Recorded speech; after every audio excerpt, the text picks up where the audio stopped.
أعوذ بالله من الشيطان الرجيم بسم الله الرحمن الرحيم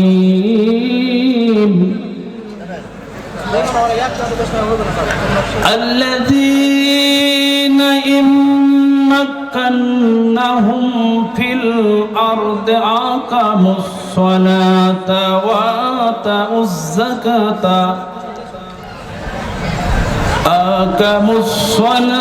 وآتوا الزكاة وأمروا بالمعروف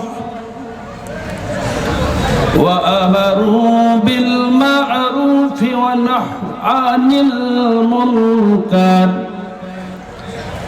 ولله عاقبة الأمور إن الله وملائكته يصلون على النبي يا أيها الذين آمنوا صلوا عليه وسلموا تسليما اللهم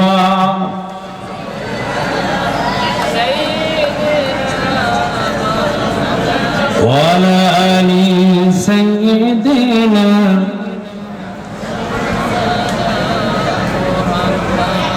اللهم آمين الحمد لله رب العالمين والعاقبة للمتقين والصلاة والسلام على رسوله الكريم ربنا ظلمنا أنفسنا وإن لم تغفر لنا وترحمنا لنكونن من الخاسرين يا رب العالمين দায়ী পুকুরিয়া হিলফুল ফুজুল কর্তৃক আয়োজিত তাফসীরুল মাহফিলের আজকের পবিত্র রমজান মাসে সিয়ামরত অবস্থায় আমি গুনাহগার কতিপয় তোমার গুনাহগার হাজার হাজার বান্দা বান্দীদেরকে নিয়ে তোমার শাহানশাহ দরবারে হাত তুলে ধরেছি মাবুদ তুমি আমাদের জীবনের জানা অজানা জিন্দেগানির तमाम গুনাহ মাফ করে দাও আয় আল্লাহ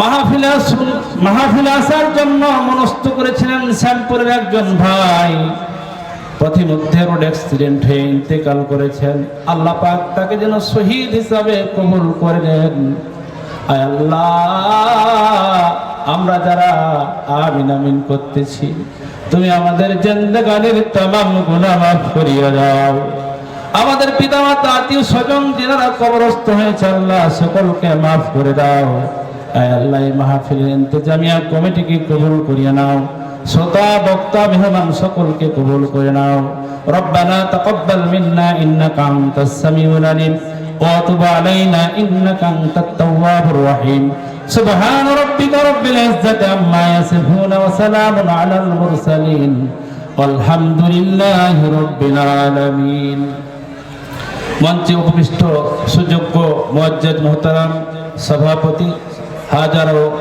আলেমের ওস্তাদ মাওলানা মোহাম্মদ ইলিয়াস উদ্দিন অধ্যক্ষ ভবানীপুর ফাজিল মাদ্রাসা ও অত্র ঈদগাহের সম্মানিত ইমাম আমার সম্মুখে উপস্থিত রয়েছেন হাজার হাজার তৌহিদি জনতা পদ্মার অন্তরালে পদ্মানিসা মা এবং বোনেরা সকলের প্রতি আবারও সালাম আসসালামু আলাইকুম ওয়া রাহমাতুল্লাহ যিনারা এখনো বাইরে দাঁড়িয়ে আছেন মেহেরবানি করে বসে যান আমাদের জায়গার তো অভাব নেই পিছনে বসার জায়গা আছে দাঁড়িয়ে না থেকে মাহফিলের সৌন্দর্য রক্ষাতে বসে যান সম্মানিত হাজিরিন আমি পবিত্র কোরআনুল কারীমের সূরাতুল হজ থেকে একটা আয়াত কারিমা তেলাওয়াত করেছি 41 নম্বর আয়াত আল্লাহ রাব্বুল আলামিন বললেন আল্লাযীনা ইম্মাক্কানাহুম ফিল আরদ আল্লাহ বললেন আমি যাদেরকে দুনিয়াতে কর্তৃত্ব দান করেছি যাদেরকে নেতৃত্ব আসনে আমি আল্লাহ বসাইছি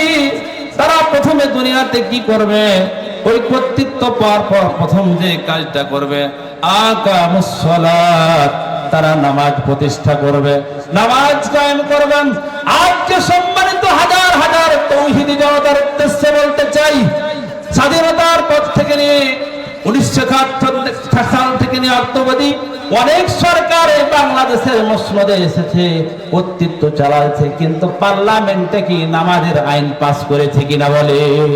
করেছে? এটার ব্যর্থতা।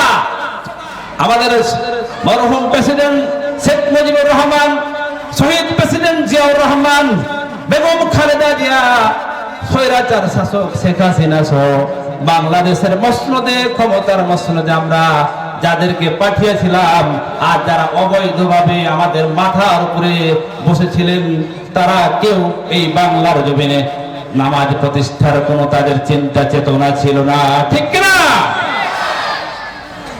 তারা কি করেছে? ক্ষমতার মসনদে তারা নিজেদের আখের গোছিয়েছে, মানুষের প্রতি জুলুম করেছে।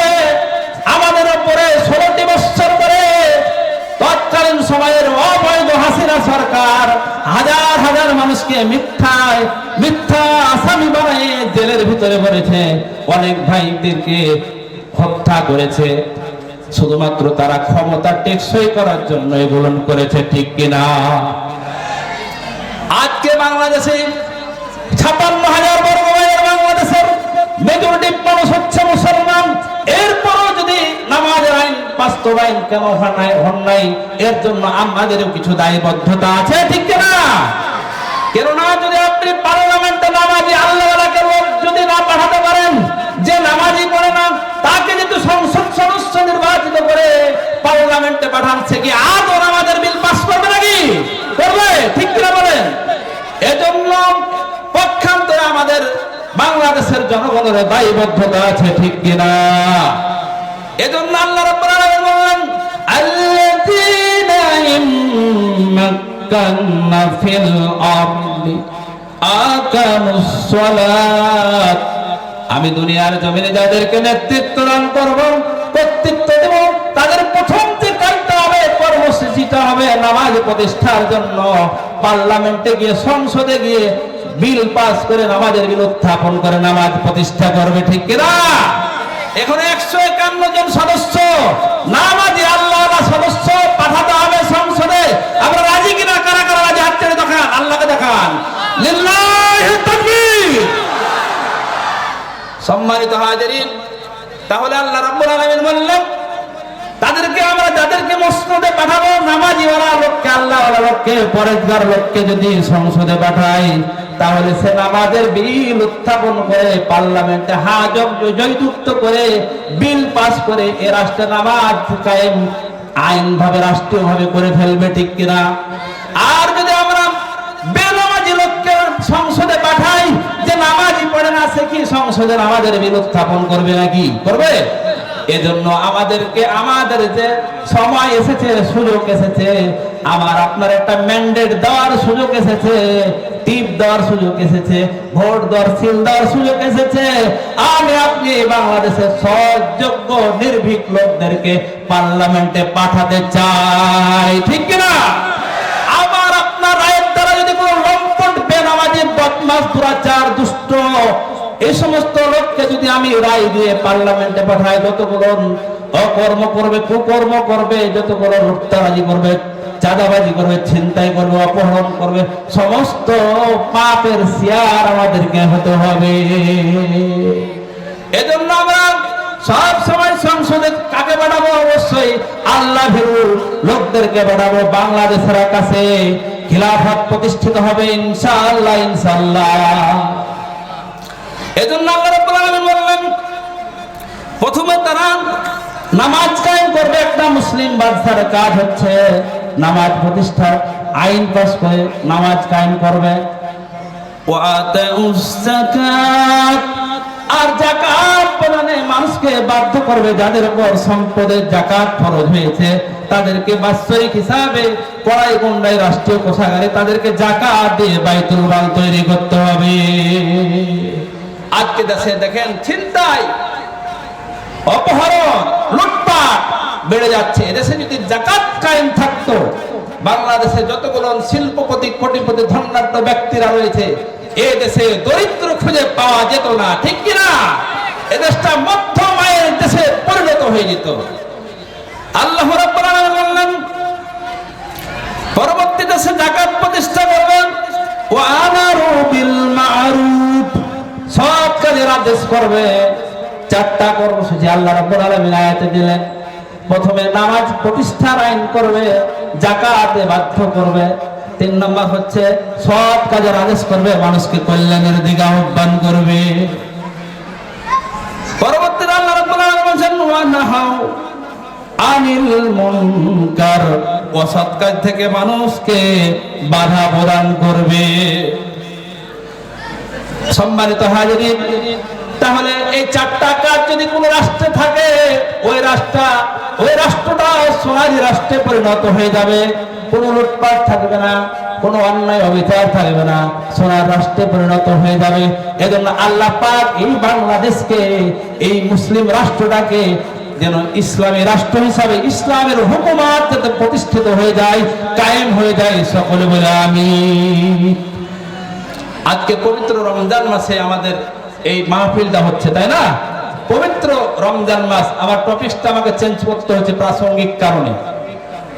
আল্লাহ রাব্বুল আলামিন বলেছেন পবিত্র কোরআনুল কারীমে সূরাতুল বাকারা 183 নম্বর আয়াতে, ইয়া আইয়ুহাল্লাযীনা আমানু কুতিবা আলাইকুমুস সিয়াম কামা কুতিবা আলাল্লাযীনা মিন ক্বাবলিকুম লাআল্লাকুম তাত্তাকুন। হে ইমানদারগণ, হে বিশ্বাসীগণ, আমি তোমাদের উপর রোজা ফরজ করে দিলাম, সিয়াম ফরজ করে দিলাম, লিখিত দলিল দিয়ে দিয়েছে যেরূপ আমাদের পূর্ববর্তী উম্মতদের উপর আল্লাহ রাব্বুল আলামিন রোজা ফরজ করেছিলেন, তদ্রূপ রোজা উম্মতে মুহাম্মাদের উপর রোজা ফরজ করে দিয়েছেন লাআল্লাকুম তাত্তাকুন, যাতে করে তোমরা তাকওয়া অবলম্বন করতে পারো। সম্মানিত হাজিরিন, তাহলে রোজা হচ্ছে আমাদের ফরজ বিধান। সিয়াম কাকে বলে? সিয়াম শব্দের অর্থ হচ্ছে সংযত থাকা, বিরত থাকা। এই সিয়াম শব্দের অর্থ হচ্ছে সংযত থাকা, বিরত থাকা। এর পারিভাষিক সংজ্ঞায় বলা যায় পানাহার। এদিকে খেয়াল করেন, পানাহার, কামাচার, পাপাচার, এই তিনটা কাজ থেকে বিরত থাকার নাম হচ্ছে সিয়াম, ঠিক কিনা? আমরা তিনটি কাজ থেকে বিরত থাকবো তো ইনশাআল্লাহ। সম্মানিত হাজিরিন, এই মাসটা হচ্ছে অত্যন্ত ফজিলতে ভরা।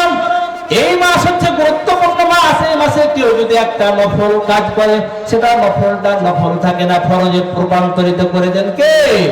আল্লাহ। কেননা আল্লাহ রাসূল সাল্লাল্লাহু আলাইহি ওয়াসাল্লাম বলেছেন, আন আবি হুরায়রা রাদিয়াল্লাহু তাআলা قال قال رسول الله صلى الله عليه وسلم إذا دخل رمضان فتحت أبواب السماء وفي رواية فتحت أبواب الجنة।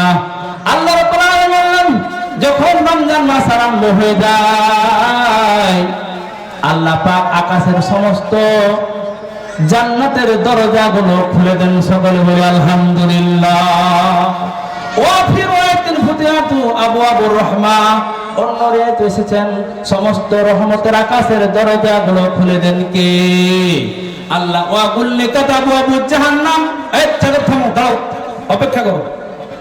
ওয়াগুল্লিকাত আবওয়াবুজ জাহান্নাম, সমস্ত জাহান্নামের দরজাগুলো আল্লাহ রাব্বুল আলামিন বন্ধ করে দেন। এমন একটা বরকতপূর্ণ মাস পেয়েছি, যে মাস এতই কেন মর্যাদা, যে শাওয়াল মাসে যে চাঁদ থাকে, রজব মাসে যে চাঁদ থাকে, শাবান মাসে যে চাঁদ থাকে, সেই রূপ চাঁদ তো রমজান মাসে উঠে, একই তো চাঁদের আলো। কেননা এই মাসের মর্যাদা আল্লাহ রাব্বুল আলামিন কেন বাড়াইছেন? এই মাসের মর্যাদা এই কারণে বাড়াইছেন, বহু গুণে বাড়াইয়ে দিয়েছেন। শুধুমাত্র একটি কারণ, আল্লাহ রাব্বুল আলামিন পবিত্র কালামুল্লাহ কোরআন মাজিদ এই পবিত্র রমজান মাসে নাজিল করেছেন, ঠিক কিনা? এজন্য আল্লাহ বলতেন, শাহরু রমাদানাল্লাযী উনজিলা ফীহিল কুরআন। আমি আল্লাহ রাব্বুল আলামিন পবিত্র রমজান মাসে কোরআনুল কারীম নাজিল করেছি।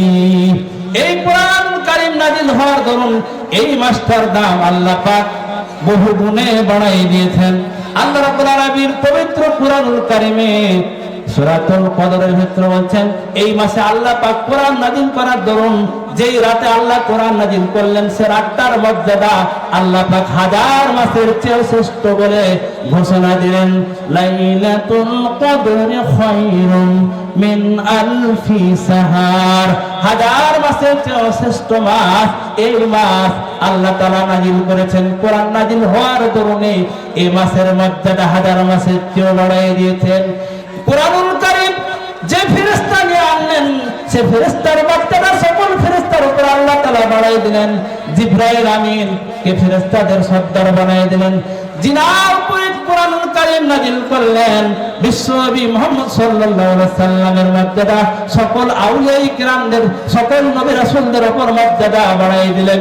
যে জাতির উপরে কোরআনুল কারীম নাযিল করলেন সে উম্মতের মর্যাদা আল্লাহ রাব্বুল আলামিন বহু গুণে বাড়াইয়া দিলেন, ঠিক কি না? এজন্য আল্লাহ রাব্বুল আলামিন এই মাসটি অত্যন্ত নেক দিয়ে ভরা। এই মাসে আমাদেরকে জান্নাত খরিদ করে নিতে হবে। আল্লাহ রাব্বুল আলামিন বলেন, ইন্নাল্লাহা শাকারা মিনাল মুমিনিনা আনফুসাহুম আমওয়ালাহুম বিআন্না লাহুমুল জান্নাহ।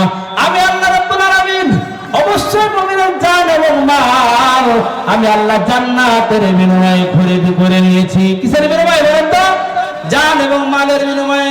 এই জান এবং মাল দিয়ে আমি আপনি কি আল্লাহর জান্নাত খরিদ করতে চাই কিনা?